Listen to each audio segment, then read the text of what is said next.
Yo, what's going on, guys? Today, in this video, I'm gonna be talking about something a little bit different here.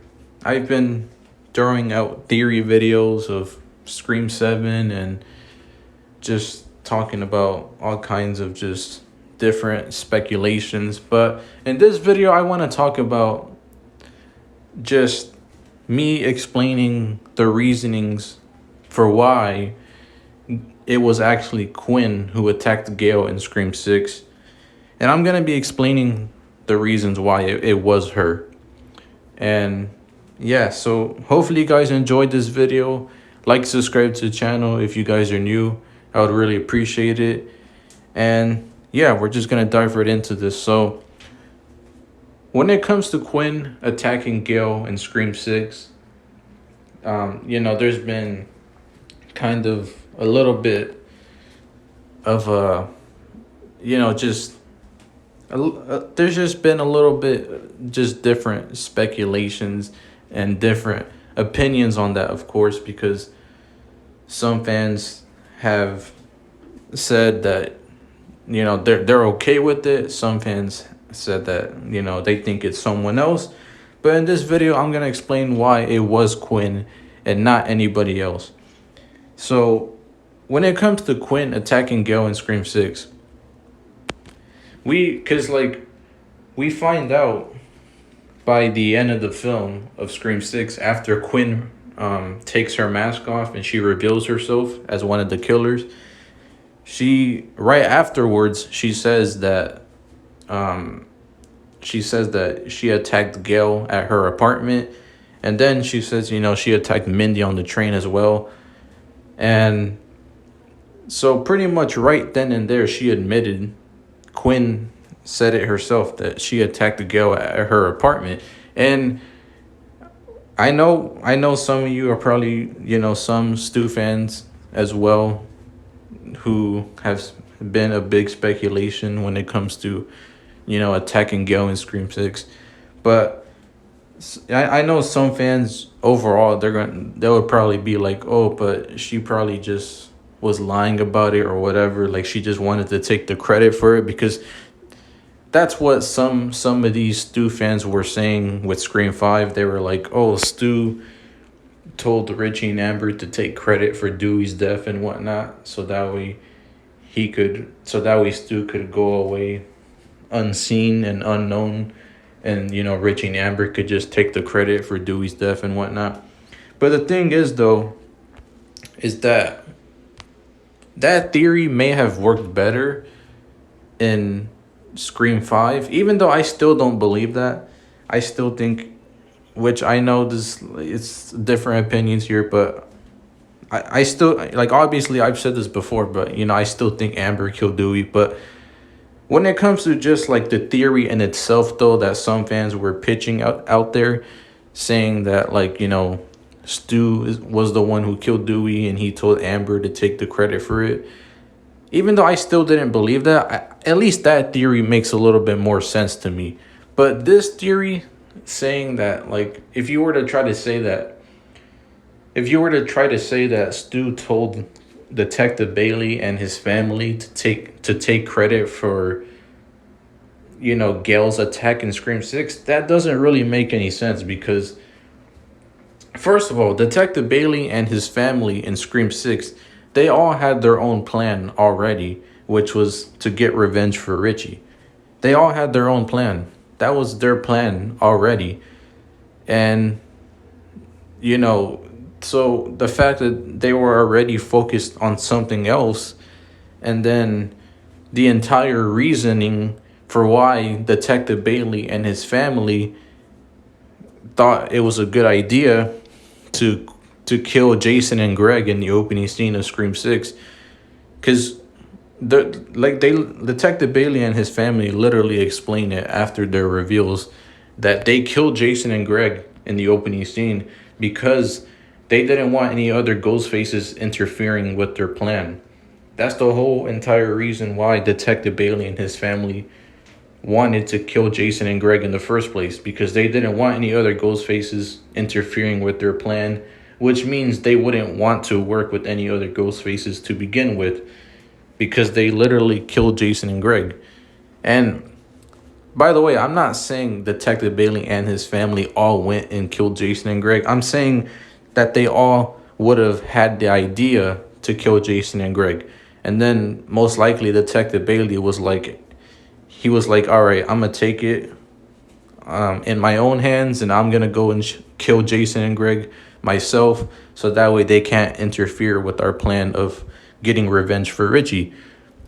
So because Detective Bailey and his family, their plan was to get revenge for Richie, and that was it.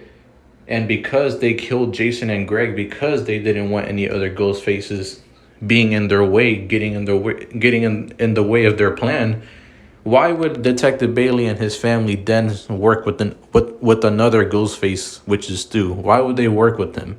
That just makes no sense.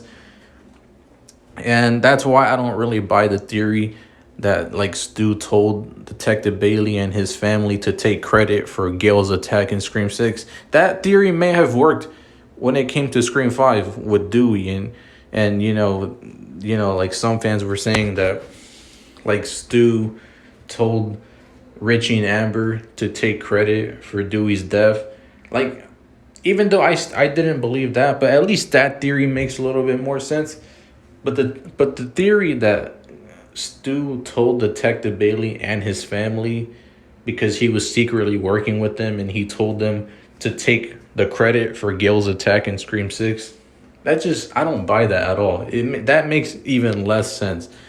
Like, literally, like I said, the entire reason they killed Jason and Greg to begin with was because they didn't want any other ghost faces interfering with their plan, which means they wouldn't want to work with any other ghost faces to begin with. So why would they then work with Stu?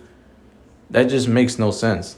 So I don't believe Detective Bailey and his family were working with Stu, like secretly working with him in Scream 6.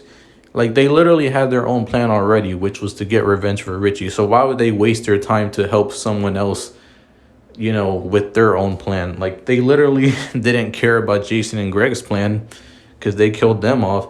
So why would they care about Stu's plan and try to help him to attack Gale? Like, I don't really buy that.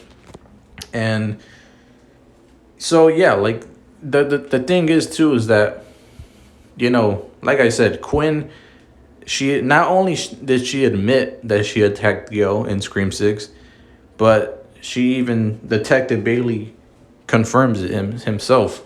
And what's it called? So yeah, like, basically it's not even just about confirming, but it's also about the simple fact that the whole secret Ghostface partnership thing that some fans are theorizing. At least some Stu fans, like I've heard some Stu fans just say that, it was Stu who attacked Gale in Scream 6. And,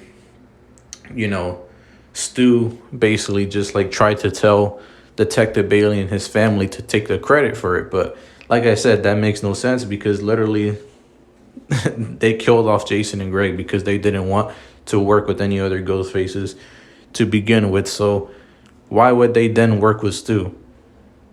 Like, that just makes no sense. And I know some Stu fans are mainly just theorizing Stu because they find it unbelievable that Quinn, the whole attack on Gale, some Stu fans just overall, they think it's unrealistic what Quinn did, and especially with her killing Gale's boyfriend as well. And, but the thing is, and I know this has been a debate that I'm sure some of you have heard before. But here's the thing. I just don't understand why that, like, the whole a Ghostface killer being short or looking weak, I don't know why that matters now all of a sudden with the newer movies. Because some fans act like that hasn't been a thing since the second movie with Mrs. Loomis in Scream 2. Like, it's kind of just like, it's very confusing why some fans are like, they find it so hard to just like all of a sudden they can't erase the unbelievability with certain killers. But with the older movies, it was so easy for some of these fans to do that. And I know some fans they would probably respond to that saying, "Oh, but Mrs. Loomis wasn't unrealistic, or she was more believable because you know she did this or she did that whenever she killed Randy, or Jill was more believable because she did this or did that, like, or like Charlie, he did this or did that." So I know some fans, they're gonna try to defend the old movies and try to be like, "Oh, but this character was more believable because of this reason." But the thing is, Mrs. Loomis in Scream 2, whenever we saw her killing Randy, which was supposed to be her, the thing is, Mrs. Loomis in Scream 2 was like, the killer killing Randy was probably like 6 feet tall, the stuntman. And Laurie Metcalf, who plays Billy's mom, Mrs. Loomis, was probably like, I don't even know, like 5'2" or something. So like like the killer who's killing Randy doesn't even look as tall as the killer who's killing Randy in Scream 2. And not only that, but she doesn't even have the same build as the stuntman in Scream 2 who's killing Randy in that scene. So the fact that some fans are okay with, just that they're okay with, erasing their imagination and unbelievability when it comes to stuff like that. But then with the newer movies, they're so critical about it.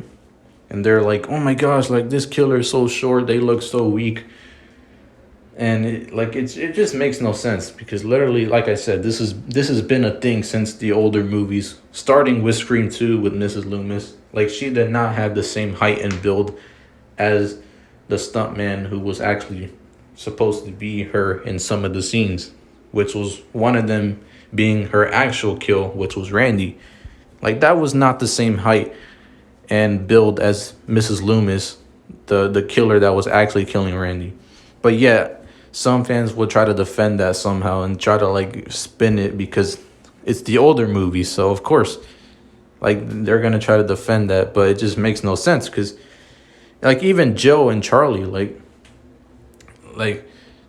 Joe, and I know some fans, they probably don't believe that Jill killed anyone, but I do. I think Jill at least got a few kills. I do think Charlie did most of the kills, but in terms of just some of the kills that happened in Scream 4, I do think that Jill got some at least. And both Jill and Charlie combined were not the same height and build as the actual killer and stuntman in Scream 4. Both of them, like Jill is probably like 5'1", Charlie's probably 5'6". The stuntman in Scream 4 was like 6 feet tall, and he was way, stronger, had more muscle on him, had like the build of both Charlie and Joe combined as killers were not even close, or not even like it wasn't even really that, it wasn't really similar at all to the killer's height and build of the stuntman in Scream 4. So the fact that some fans they don't point that out, but then you have Amber and Quinn, and then you see some of these fans complaining about that. But then with the older movies, they somehow try to defend it by saying, "Oh, but it's not supposed to be realistic." Okay, but then why are you so critical of the newer movies for having short killers and having like weaker looking killers or whatever? Like you have a problem with the newer movies doing it, but with the older movies you're like, "Oh, but it's not supposed to be realistic." Like, no, you can't say that but then try to like criticize the new movies for doing the same thing. So yeah, I just don't. And the thing is too, is that, look, whether if you believe it's realistic that Quinn attacked Gale in Scream 6, or whether you think it's believable that she killed Gale's boyfriend, here's the thing, is that at the end of the day, and here's another thing too, is that when it comes to like Mrs. Loomis, being a killer overall, just in general, and same thing with Joe and Charlie, and same thing with Amber and Quinn, I'm not saying I actually have a problem with them being killers, but I'm just saying that, some of the newer fans, not some of the newer fans, but some fans, like, overall, they like complain about the new movies having short and weaker killers, but then they praise the older movies for having weak and short killers. So it's like, that's basically what I'm pointing out here. It's just like it just doesn't make any sense. But overall, do I have a problem with the killers not being the same height as the stuntman? No, I don't really care about that overall. I was just trying to make a point about, how some fans just, they complain about the newer movies and whatnot with stuff like that, but then praise the older movies for doing the same thing. So that's what I'm talking about. But myself, I don't have a problem with shorter killers, or just weaker looking killers. Like, I don't really care about that. Like, at the end of the day, it's a stuntman. It's a stuntman every movie, and like every movie has something that you'll probably have to erase your imagination and just take out the believability and just ride along with it. Like, every movie has that, especially the sequels. So, some fans they'll differ from that when it comes to their opinion, but like, it's literally been that way since Scream 2 with Mrs. Loomis, and then it carried on to Scream 4 with Joe and Charlie, and then Scream 5 with Amber, and now Scream 6 with Quinn. And at the end of the day, when it comes to killers being strong, though, in general, like, I don't know if, like, I've said this before, but I don't know if some fans forget what adrenaline is. I don't know if some fans forget that adrenaline exists and they ignore it sometimes. Like, because at the end of the day, no matter how weak you look, if you're fueled on adrenaline, you could be way more stronger and faster than someone who isn't fueled on adrenaline. If someone doesn't have adrenaline pumping through their body, and someone does have adrenaline pumping through their body, that person who has adrenaline is most likely going to be way stronger and faster than someone who isn't. So that's why when it comes to killers looking weak but doing crazy kills, and I don't have a problem with it, because the killers, most of the time, they have adrenaline, and they're able, that's why they're able to do all these crazy things most of the time. I mean, that's basically that's what it is. So, like Quinn killing Gale's boyfriend and then attacking Gale in Scream 6, like, that whole sequence, I don't think it's unrealistic in terms of just the strength, because like, at the end of the day, adrenaline is a real thing, and like, killers can do crazy things if they have adrenaline within them, like, no matter how weak they look.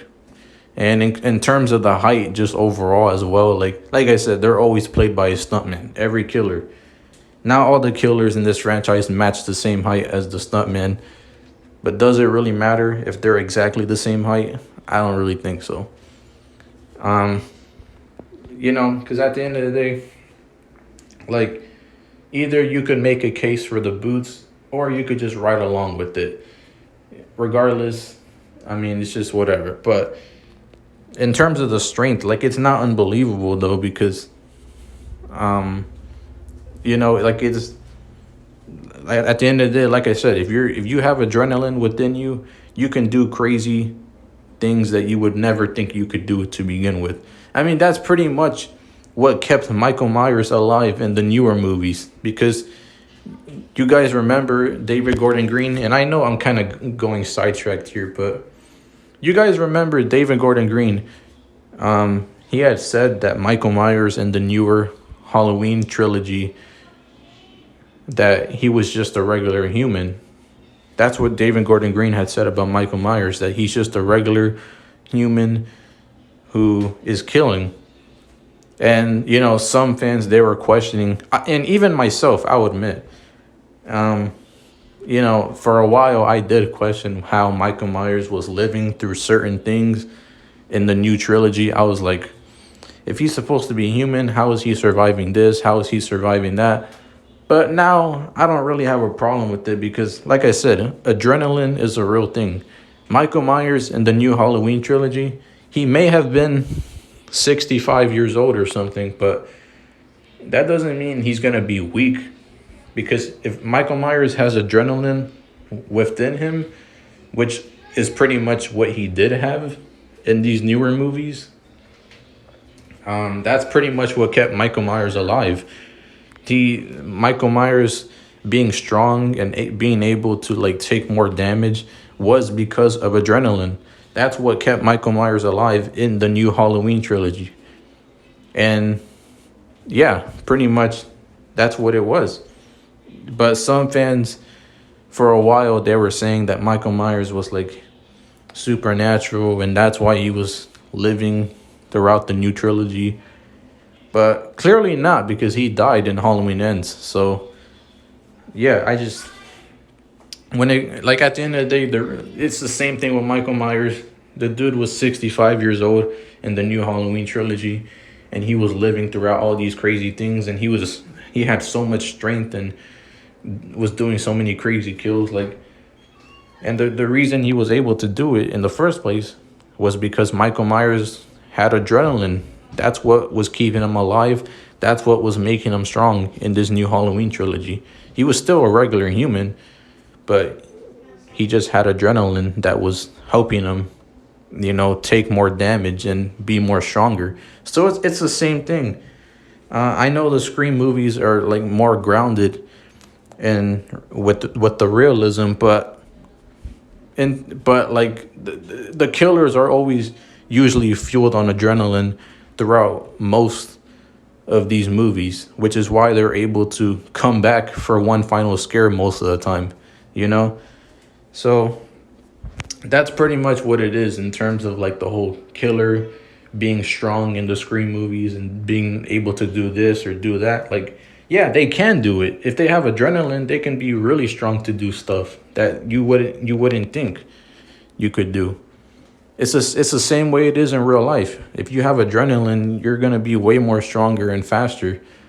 And so, like, yeah, but, you know, in terms of just, like, Quinn also just being able to, you know, attack Gale as well. Like, that whole sequence, like, 'cause I wonder if some fans, some Stu fans, and just some fans overall, I wonder if they would even have a problem with that whole Gale attack sequence and that being Quinn. Would they have a problem with it being Quinn if Gale's boyfriend wouldn't have been the one to die in that scene as well? Like, if Gale's boyfriend wasn't in that scene and her boyfriend didn't die by Quinn, would some fans still have a problem with that sequence? Or would they still, you know, some of them still be complaining? I don't know. But, I mean, like, at the end of the day, it's like, you know, at the end of the day, like, some of these, like, the whole sequence, the rest of the sequence from the chase scene with Quinn and Gale,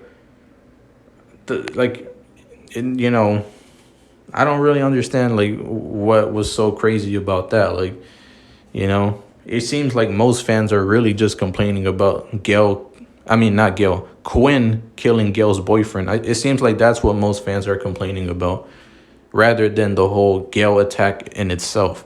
So then, because they find this so unbelievable, what did they do? Of course, they jump to the Stu theories and say that it was Stu who attacked Gale. And, now some Stu fans are trying to say that, Stu told Quinn and Detective Bailey and Ethan that, pretty much some Stu fans, they're trying to say that Stu told Detective Bailey and his family to take credit for Gale's attack in Scream 6. But I explained earlier how that doesn't make any sense. Why, why would Stu even, why would Detective Bailey and his family in Scream 6 work with Stu?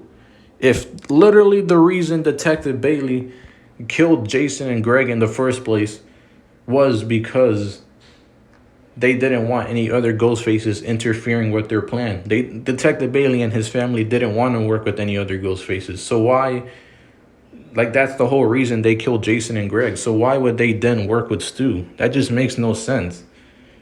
So this whole thing about Stu secretly working with Detective Bailey and his family, and Stu told them to take credit for Gale's attack, that just makes no sense. And yeah, so, and at the end of the day, because at the end of the day too, Quinn, no, Stu, the thing about Stu, I've said this before, but because I mentioned this before, for those of you who saw my video about the whole will Stu Macher return for Scream 7, I did a part 1 and part 2 of those videos. And in those videos I had mentioned how, if Stu really was coming back to kill the legacy characters and take them out, why is he waiting this long to just do it? Why would he wait over 25 years just to be like, hey, I'm gonna go kill the legacy characters now? What's the reason? Because I just never understood why. Most of the time I never really get a good answer for that. I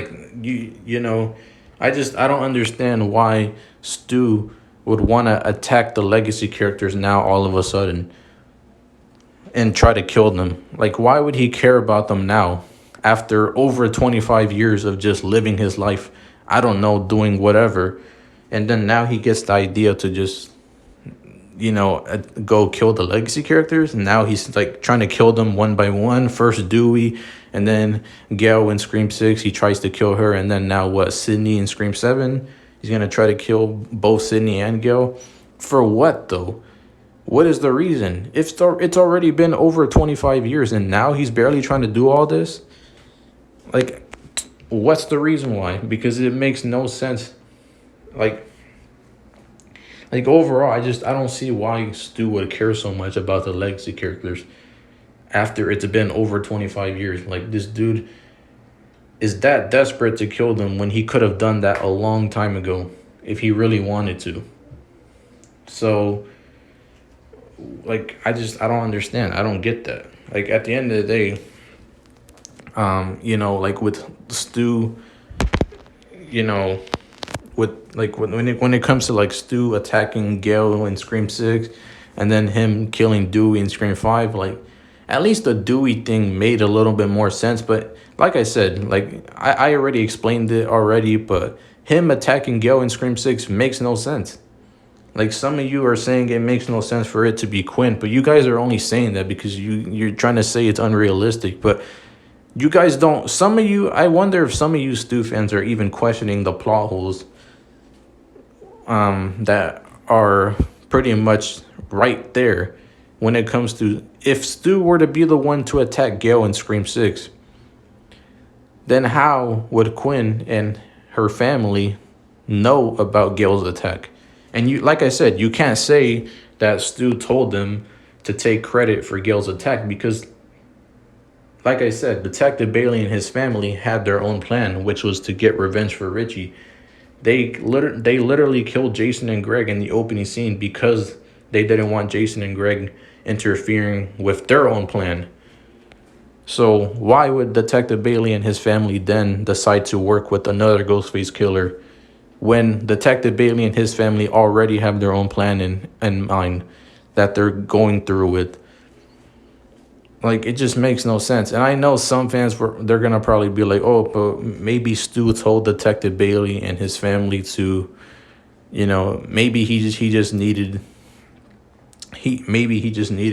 them to take the credit for it, and he promised to not interfere with their plan or whatever. But it just makes no sense either way, because like I said, Detective Bailey and his family had their own plan already, which was to get revenge for Richie. So why would they care about Stu's plan? Why would they help him with his plan and like put the blame on themselves and take the credit for it? Why would they care about that? It just makes no sense. Like, like, even if Stu promised to not interfere with their plan, it doesn't really make sense either way for Detective Bailey and his family in Scream 6 to just, trust Stu to begin with. Like, they don't know him anyways, so even if he says that he's not going to interfere with their plan, why would they still trust him anyways and go along with that when they're literally doing their own thing already? They have their own plan. So it just makes no sense for them to all of a sudden drop everything. Detective Bailey and his family in Scream 6, now all of a sudden they drop their plan and they decide to help Stu attack Gale. Like, why would they do that? Like, they're wasting their own time trying to help somebody else. So it just makes no sense. I don't buy the theory at all that Stu attacked Gale and he told Detective Bailey and his family to take the credit for Gale's attack. Like, I don't believe it. Like, if Stu really wants to kill Gale or attack her or whatever, why couldn't he just do that by himself? Why does he need someone else to come do it for him? Or not come do it for him, but why does he need Detective Bailey and his family to just be sort of like his catalyst along with Gale's attack? Like it just makes no sense. So yeah, it seems like very hard to believe that all of a sudden, after Detective Bailey literally killing Jason and Greg, and Quinn and Ethan going along with it because they all have their own plan to get revenge for Richie, and then now, because they killed Jason and Greg because they didn't want them to interfere with their plan, now they work with Stu, who has his own plan as well. Like, that just makes no sense. So yeah, I don't buy it at all. And at the end of the day, even just like I said earlier, if it really was Stu who attacked Gale in Scream 6, then why would... Because like I said earlier, it doesn't make sense just overall for Stu to just want to target the legacy characters after over 25 years. But for him to then kill Dewey in Scream 5, like how some Stu fans are saying, and then he takes a year to target Gale and try to kill her. Like, come on. Like, why? If you really want to kill Gale that badly, why wouldn't Stu just... After he killed Dewey, he could have just went straight and tried to kill Gale, if that's really what he's trying to do. But instead, Stu waits a year to kill Gale in Scream 6 after killing Dewey in Scream 5? And Stu just takes a vacation after killing Dewey, and then he's like, all right, it's been a year, so let me go attack Gale. Like, it makes no sense. And you could try to say that maybe Stu was thinking of a good plan or whatever to attack Gale, but would it really take a whole year just for Stu to think of a good plan for him to attack Gale? Would it really take that long? Especially because not only did his plan fail in terms of trying to kill Gale in Scream 6, if it really was him, but not only did his plan fail, but if he would have planned that out for a whole year, like, and then his plan fails, just like it falls flat just immediately as soon as he tries to attack Gale in Scream 6, and she doesn't end up dying, and his plan completely falls flat like that. Like, he must be a terrible planner and a terrible mastermind, or whatever some of these Stu fans try to say he is. Like, he must be terrible, because if it takes him this long to think of a good plan, and then it fails twice, because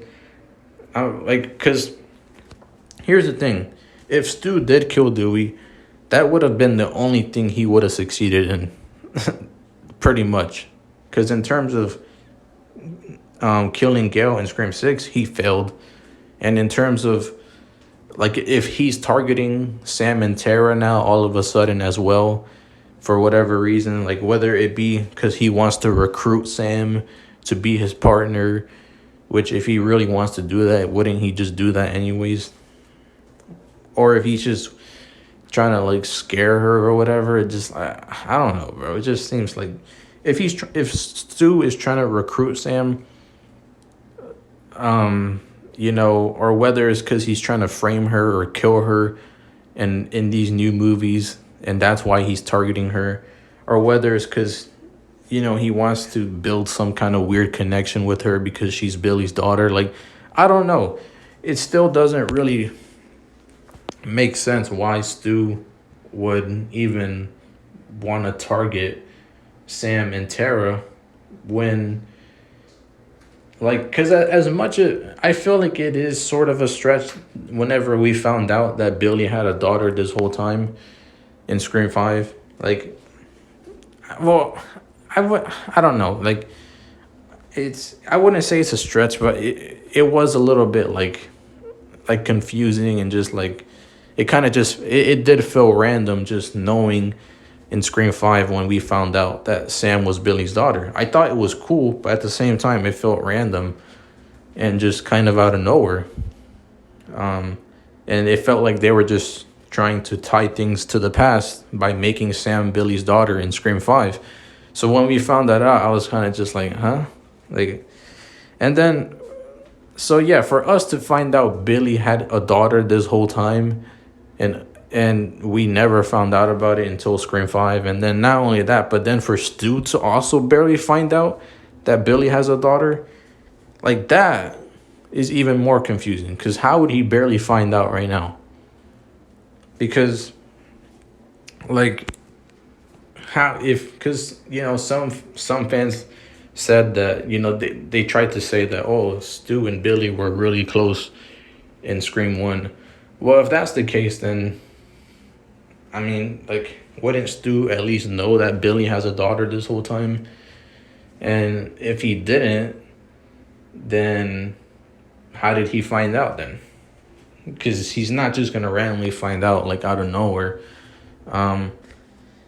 Like, for him to target Sam and Tara just overall, in general, it makes no sense. Because whether if he's trying to recruit her, whether Stu is trying to recruit Sam to be his partner, whether if he's trying to build some kind of weird connection with her because she's Billy's daughter, or whether if he's trying to kill her, it still makes no sense. Because he's trying to do this, he's trying to basically just do all this crazy stuff after it's already been over 25 years. This dude has been doing nothing, and then now he's trying to do all this crazy stuff. Like, now he just decided to just do all this stuff behind the scenes for no reason. He just randomly got the thought of, like, oh yeah, I'm going to start a cult. I'm going to go on Reddit and start a cult. I'm going to get some random, guys on the internet to come kill for me. I'm just going to go target this girl, Sam and Tara, who I don't really know, but I'm just going to go do it anyways. Like, he just randomly got all these thoughts one day and decided to just plan all this stuff out. For no reason, he just got bored and it was like, yeah, I'm gonna start a cult and I'm gonna target Sam and Tara. Like, is that what happened? And I know you could probably say, oh, but what if Richie and Amber told Stu that Billy had a daughter? But the thing is though is that even if Richie and Amber did tell Stu, because I mean, like I said, I don't believe that Stu was working with Richie and Amber, and I for sure don't believe that he was working with, Detective Bailey and his family in Scream 6. That just makes no sense at all. But at least the Richie and Amber thing makes a little bit sense. So, like, yeah, I guess you can say that Richie and Amber told Stu that Billy has a daughter or whatever. But like I said, though, but the concept of Stu just randomly getting this idea to start a cult after it being over 25 years. Like, I just don't get that. Like, he just ran. Because whether if he's in prison, which makes no sense because, like, I just don't understand. Like, the whole prison thing, like, I know some fans, they tried to say, like, oh, what if his parents paid the police department and or like whoever to keep quiet about Stu so that way no one knows that he's alive or whatever. Maybe they put him in some private prison. Like I just, here's the thing though, is like I'm pretty sure stuff like that would cost a lot of money, and some fans like to say that Stu's parents are rich just because just because they had a big house. But like that, I've said this before in my will Stu Macher return for Scream 7 video. I did a part 1 and part 2, like I said. But in those videos, I had mentioned this too. Like, just because Stu's parents have a big house doesn't mean they're rich.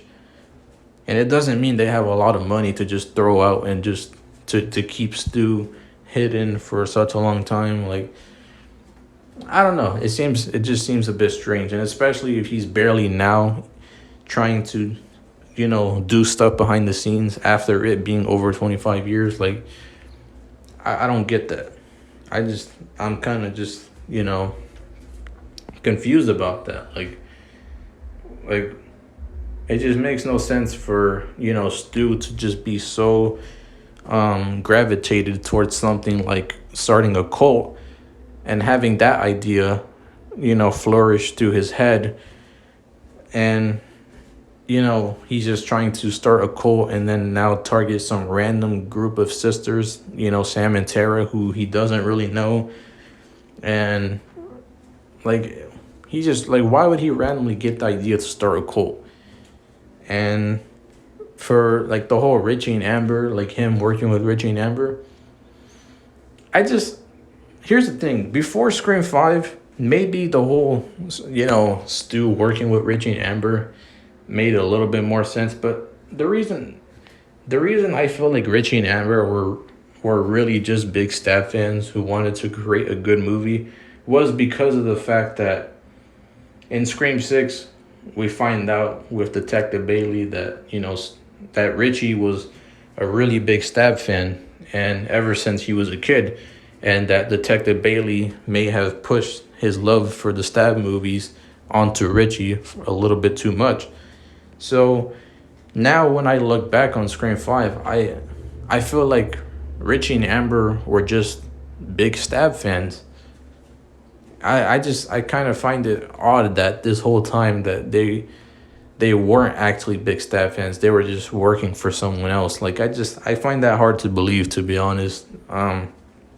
Because I don't know, it's like at this point you're trying to rewrite stuff for no reason. Like, the whole commentary and motive for Scream 5 literally had to do with the Stab movies, and not just that, but it also had to do with the whole toxic fandom stuff. And like, that was the whole commentary and motive for Scream 5. Like, not even before the killer reveals, like, they were talking about it during the Mindy scene in Scream 5, whenever she was talking about requels, and they were talking about, just fandoms and whatnot, and toxic fandoms. And like, that was the whole commentary and motive for Scream 5. So to then try to erase all that just to try to be like, oh, no, actually, these killers in Scream 5, they didn't have, a care for the Stab movies. Their motive wasn't really about the Stab movies, or toxic fandom. All it really was they were just working for another guy. They were just working for someone else. That's really all it was. Like, to try to reveal that as that being the true reason Richie and Amber did what they did in Scream 5. Like, I don't know. It just seems kind of weird to me. I don't know. I'm not really sure if I buy that or not, you know? Like, it just feels like, you know, you're trying to just rewrite stuff for no reason. Like, at least with Scream 3, when it comes to Roman, like, you know, the whole Roman attack, you know, I mean, the whole Roman being the one to, like, orchestrate Marine's death and murder by telling Billy about the affair that, you know, his dad and Sydney's mom were having, and that being the reason Billy's mom left, and that causing Billy to want to also go kill Marine because Roman also wanted Marine dead. So yeah, that was a retcon, obviously, because they were going back to the original and explaining something else that we didn't know. And yeah, like, that was a retcon. But at least with the whole Roman stuff in Scream 3, they didn't retcon Billy's motive in the original Scream. They didn't retcon his motive. They didn't retcon his plan. And they didn't retcon, you know, just all the killings and everything that happened in the original Scream. The only thing Roman retconned was the fact that, you know, Billy, you know, killing Marine. We thought it was just Billy and Stu who killed Marine, but then we find out Roman was the one who told Billy in the first place about Marine and his dad's affair, you know, them cheating together. And then that's what caused Billy's mom to leave. Like, Billy didn't know about any of that until Roman told him. So that's what ended up, you know, wanting, you know, Billy to go kill Marine Prescott. And then Roman, you know, he also wanted Marine Prescott dead. So it worked out for him too. So that was the only retcon in Scream 3. But they didn't retcon Billy's motive in Scream 1. They didn't retcon the plan Billy had in Scream 1. They didn't retcon the killings. They didn't retcon the fact that, you know, Billy and, you know, Billy and Stu were the one who created the whole Ghostface aesthetic and mask that all the other killers soon followed at, you know, with the sequels. Like, they didn't retcon any of these things with Scream 3. The only thing they retconned was the Marine stuff with the Roman in Scream 3. That's the only thing. So for Scream 7 to try to then retcon Richie and Amber's motives and their plan, just to try to say that it was Stu behind everything and he was the one telling them to do all this stuff, and that their motive wasn't actually about toxic fandom or the stab movies, and it had to just do with, you know, Stu telling them to do all that stuff in Scream 5. Like, I don't know. It just seems like a weird retcon. It just makes no sense. I wouldn't really like that. And, you know, even if you were to write it in that, you know, maybe Stu told Richie and Amber that he would help them achieve their stab movie plan in Scream 5 if they were to help Stu and whatnot. Even if Stu told them that, like, it still just feels strange, like, because, like, here's the thing, is that if Stu were to kill Dewey in Scream 5, and then this whole time we believe it's Amber, that would work, way better compared to just, like, trying to be like, oh, like, because, like, here's the thing. Let's just say Stu wasn't working with Richie and Amber. Let's just say he's just trying to kill Dewey. He just tried to kill Dewey in Scream 5, and he succeeded in that. But he didn't tell. He what's it called? Actually, never mind. Because then you would have to explain the whole, like, how did Amber know about Dewey's death thing. So never mind. But here's the thing though, is that wouldn't it be better if Stu were to just try to like kill the targets he's going for on his own, rather than trying to tell others to take the fall and credit for everything that he does?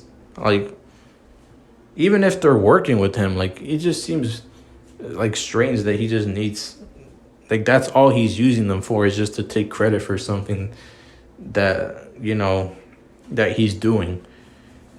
Like, what else could Richie and Amber could have possibly helped Stu with other than killing Dewey?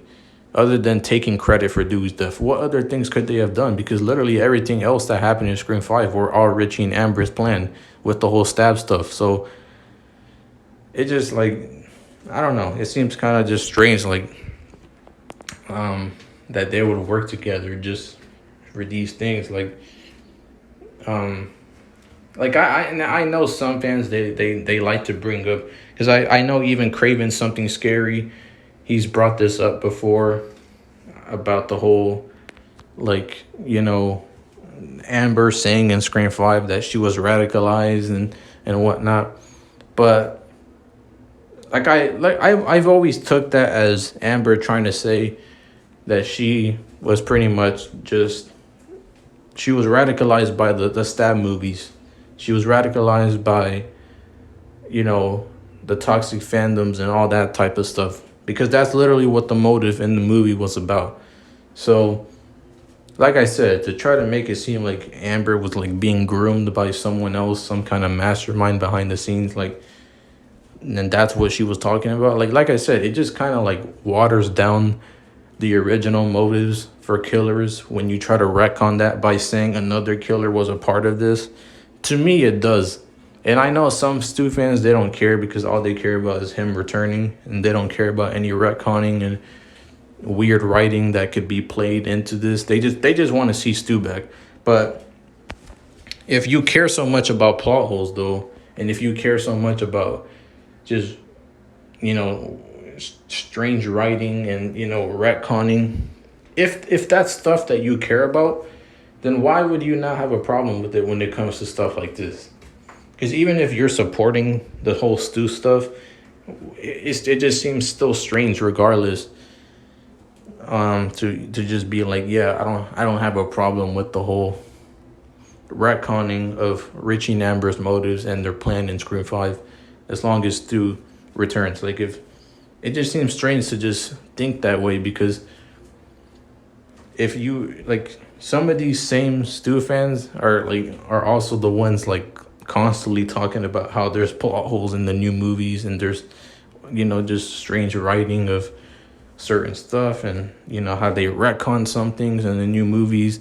But you would pretty much be doing the same thing with Stu by trying to say that, like, Stu was behind Richie and Amber, and he was the one who was the one who got Richie and Amber to kill for him or whatever. Like, because like I said, Richie and Amber, they had their own plan, and that was the whole stab stuff. So why would they then, like, to then try to, like, sort of retcon that by saying Stu was the one, like, he was basically just, like, controlling Richie and Amber to do what he wants them to do in Scream 5. Like, it just, I don't know, bro. It just, to me, in my opinion, it seems like Richie and Amber were really just big stab fans. That's just my opinion. And whether if you agree or disagree, but that's just how I feel. I think Richie and Amber were just big stab fans, and I feel like it sort of confirms that in Scream 6. Whenever we find out that, that Detective Bailey, through Detective Bailey, whenever he said that Richie was a big stab fan since he was a kid, and I helped them gather this stab collection and this whole shrine, and him talking about how he may have pushed the stab movies onto Richie a little bit too much. When Detective Bailey was saying all that stuff, like, I really just felt like Richie and Amber were just big stab fans, especially Richie. And that's why it's kind of hard for me to just believe that now all of a sudden they're not. It's because they're not really big Stab fans. It's mainly because they were being controlled by someone else. Like, I don't know. I don't really know if I really buy that at all.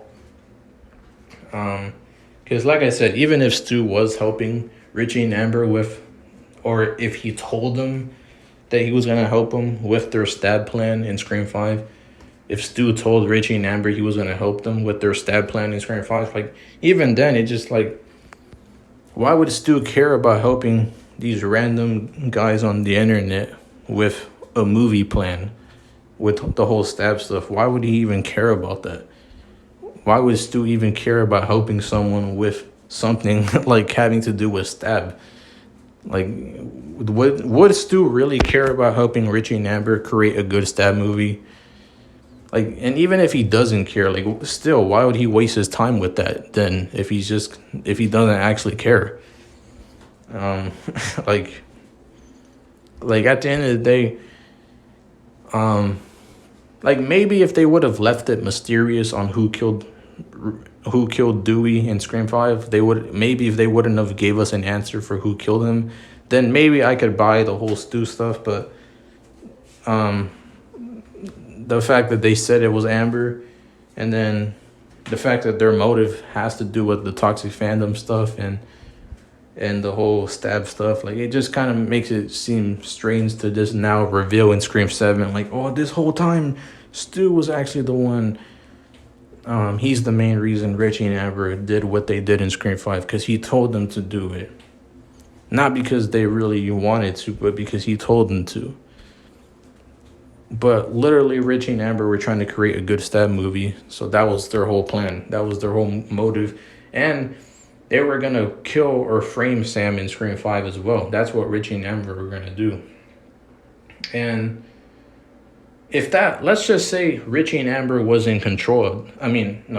Let's just say Stu was the one who orchestrated that. He's the one who told Richie and Amber to, recruit Sam or kill her or frame her or whatever. Whatever Stu was trying to target Sam for in Scream 5, pretty much, if Stu would have succeeded through Richie and Amber with his plan in Scream 5, with whatever he was trying to do to Sam, then what would he have done afterwards then? What would he have done afterwards? Because if that's all his plan was to just kill Sam or frame her because she's Billy's daughter, then what would he have done afterwards? Like, because it just seems kind of strange, like, that's that, like, Stu would just, like, just wait around this for, like, all this other stuff. Like, he would just, I don't know. It just seems kind of strange to me that Stu would, whether if he's trying to target the legacy characters or whether if he's trying to target Sam and Tara, or whether if it's both, it still doesn't make sense why Stu is trying to do all this now, over 25 years later. How would he barely now know that Billy has a daughter? And then now all of a sudden he gets the urge to start a cult and kill because he finds out Billy has a daughter. Like, that's what gets him all riled up. It's just finding out Billy has a daughter, so he tries to kill her, or he tries to frame her, or he tries to recruit her as a partner. Like, whatever the reason is, it just makes no sense. Like, for Stu to just randomly, now he just finds out that Billy has a daughter. Like, he just now barely finds out, and that's what gets him the idea to start a cult and try to go after Sam because of it. And then not only is he trying to go after Sam, but then every time his plan fails, he waits another year to target her. And then, because it was a year between Scream 5 and 6. So then now, after Scream 6, what? Is he going to wait another 2 years? 2 to 3 years? Or 4 years to target Sam again? So that way he could think of a good plan? Like, what? What is he, like, why is he playing this long game for? Because if he's really playing this long game because he's trying to recruit her as a partner, then you would think that, because, like, if he's really just trying to recruit Sam to like work with him as a partner for, you know, because she's Billy's daughter and he's trying to get her to snap. Like you would think that he would probably just, you know, try to do that, you know, right away instead of playing the long game, trying to just think of a new plan every time his plan fails. Because if he's trying to recruit her between Scream 5, Scream 6, and now Scream 7, bro, and then his plan keeps on failing for what, you know, because whether it be Richie and Amber or whether it be because of Jason and Greg or because of Detective Bailey and his family interfering, like, regardless, now we're heading on to Scream 7 and he's going to wait another 2 to 3 years to target Sam again just so he could recruit her. Like, come on. Like, it just, I don't know. It just seems strange. Like, if it takes him this long to think of a good plan, like I said, he must be a really bad mastermind. Like, he must be one of the worst masterminds ever. He must be one of the worst, you know, planners ever. And just, you know, just one of the worst killers. Like, not because he failed killing Gale in Scream 6.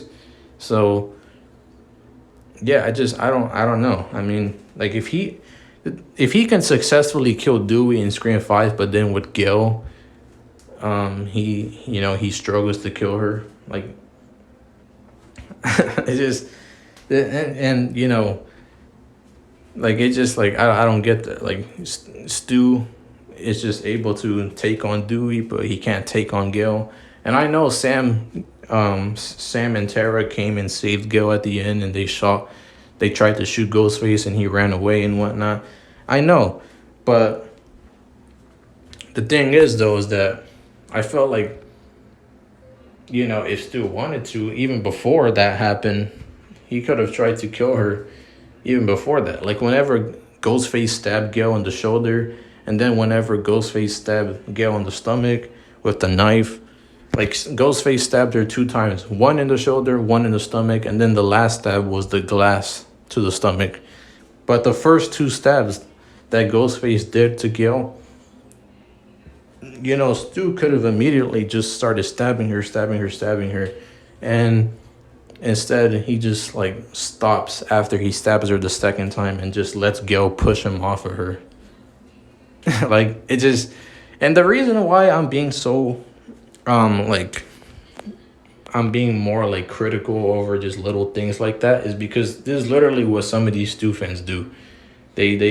They talk about how it's unrealistic that this happens, or unrealistic that happens, or how this killer did this, or how they couldn't do this, or, you know, this is what some of these Stu fans are constantly doing, and they're always nitpicking certain stuff. You know, at least some of these Stu fans, but so I'm basically just doing the same thing. I'm just pretty much just being like, yeah, if Stu could successfully kill Dewey, why couldn't he do the same to Gil? Like, you know, it just, even before Sam and Tara came along and shot him, tried to shoot him and scared him away, like, he could have tried to stab Gale a couple more times immediately. And, you know, like, he could have tried to do it. But instead, he lets Gale just ever so lightly just push him off of her. Like, whenever Gale got stabbed in the shoulder with the knife, and then she got stabbed in the stomach with the knife the second time, like, and then Gale just, like, afterwards, she just slowly pushes, or not slowly, but lightly pushes Stu off of her, if that was him. That just looks so, like, that just looks strange to me. Like, how, like, this dude just, like, he's able to just get pushed off just like that. Like, she barely even touched him. If, and, you know, just Stu falls off. I don't know. And so, yeah, I just feel like,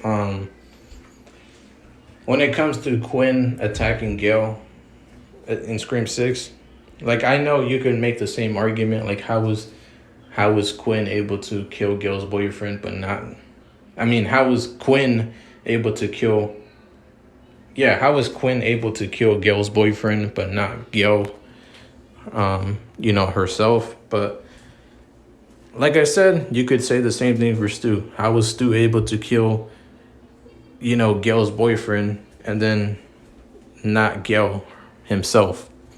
You know, like I said, you could make the argument for both sides. Like, and I know some Stu fans would be like, oh, but at least it would be a little bit more believable that Stu killed Gale's boyfriend. Yeah, but well, not yeah, but the thing is though, is that if he could kill Gale, but then whenever he has the knife up to Gale's face at the end, before Sam came along and tried to shoot him, if that really was him, why wouldn't Stu be strong enough to push the knife up to Gale's face? Because whenever he so-called did the same thing to Dewey in Scream 5, whenever Ghostface and Dewey were like battling, and then Ghostface tries to put the knife up to Dewey's face, and then Dewey overpowers Ghostface right there. Like, if you want to nitpick, then couldn't you, like, how some of these Stu fans, they nitpick certain things, but I could nitpick the fact that, like Stu struggled against Dewey, and like, yeah, he struggled against Dewey, but then he struggles against Gale to put the knife up to her face. Like, I'm just gonna nitpick the fact that he couldn't put the knife to Gale's face in Scream 6. He was struggling to just stab her in the face. Like, if he really was so strong, why couldn't he do it then? But because if you want to say it makes sense for him to not be able to do it to Dewey because Dewey's super strong or whatever, then yeah, I guess you could say that. But then why would Stu struggle against Gale to put the knife to her face whenever he was doing the same thing? If Stu's really so strong, why couldn't he do it? So, I mean, I don't know. And the fact that, like Stu would even just like would struggle how would he not successfully kill Gale, but then with Dewey he successfully kills him? And like I said, I know Sam came and saved Gale at the end, but even before that, if Stu was so strong, why couldn't he just just try to just stab her multiple times when he had the chance? When he stabbed her the first time and the second time, he could have just continued stabbing. He could have held her arm with his other arm while he's stabbing her with the other hand, and just like overpowered her and stabbed her right there. And yeah, it sounds like I'm nitpicking, but I'm just doing the exact same thing that some of these Stu fans do. So yeah, I'm just like, it's just like, at the end of the day, when it comes to Stu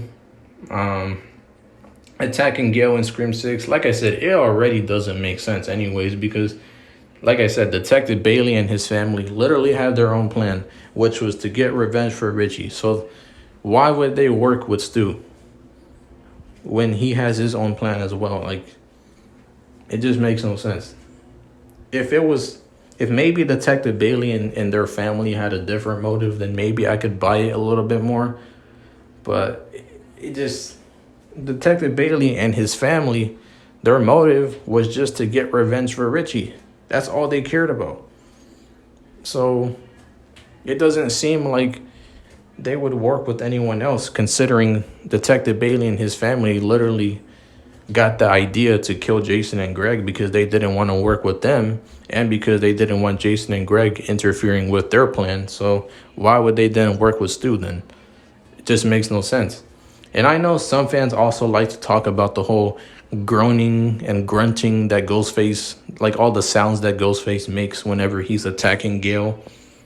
And they try to say like, oh, that sounds like a man making those grunting sounds, and that sounds like a man making those noises whenever he was attacking Gale in Scream 6.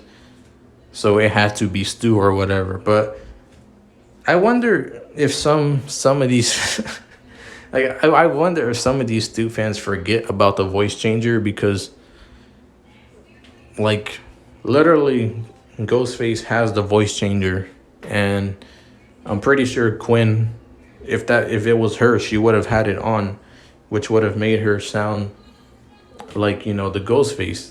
And because whenever in Scream 5, whenever it was supposed to be Amber attacking Tara in the opening scene, we heard Ghostface grunting right there too, and it sounded like kind of like a more manly grunting, but it was the voice changer. They had the voice changer on, and yeah, so that's the reason why Ghostface, he sounds like whenever he's grunting and he's making all these sounds, like it's because of the voice changer. It's not because it's Stu. Like, what, does Stu attack Tara as well in Scream 5 in the opening scene as well? Then did he do that? Because Ghostface was grunting in that moment too. Even in Scream 4, like both Jill and Charlie were both grunting, making those noises. And what, was Stu involved in Scream 4 too? Was he doing those killings? Like, Ghostface grunts in literally almost every single movie. And whether if it's a guy killer or a female killer, he just does it in general. Like, even Mrs. Loomis did it in Scream 2 whenever Randy had gotten killed. So the whole grunting argument that I see some of these Stu fans make, and they try to be like, oh, it sounds like a manly grunting, so it has to be Stu. Like, yeah, okay. But it's literally either it's the voice changer, or because it's simply the stuntman making those noises in literally every single movie. So it's not really a good argument, honestly. It really isn't. Like, but yeah. So at the end of the day, the whole grunting argument, like, it's just, it was like, whatever. Like, I heard some Stu fans be like, oh my gosh, Ghostface is grunting. He's making manly noises, so it has to be Stu in this scene. And I'm just like, bro, really? Like, it's just, man. Like, it's not, I don't really think it's really that good of an argument. Like, so, yeah, I mean, I'm probably going to make a part 2, though, to this, because I still have a lot more to talk about. But I'm basically going to do a part 2, just like I did with my Will Stu Macher return for Scream 7, and I did a part 1 and 2 to those videos as well. So I'm gonna do a part 2 afterwards for this video. So I'm basically gonna end this video right now and do a part 2, and basically just I'm just gonna do a part 2 to this video right now, and I'm gonna end this one. So hopefully you guys enjoy. Like, subscribe to the channel if you guys are new, and I'll see you guys in the next video. Peace.